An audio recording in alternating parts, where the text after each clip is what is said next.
அங்கேயுமே கை நீட்டி போட்டுக்கிறோம் சொன்னா அந்த சரௌண்டில் எதுவும் தெரியுதா?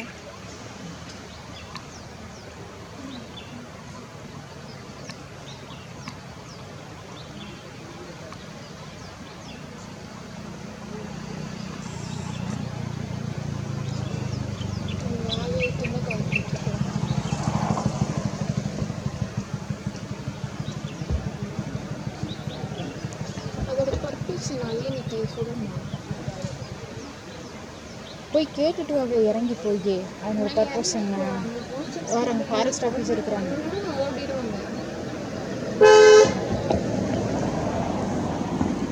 அவங்க கை நீட்டுறது பார்த்தா மயிலுக்கு அங்கே அங்கே பெரிய தொகை, பெரிய தொகையோட இங்கே பெரிய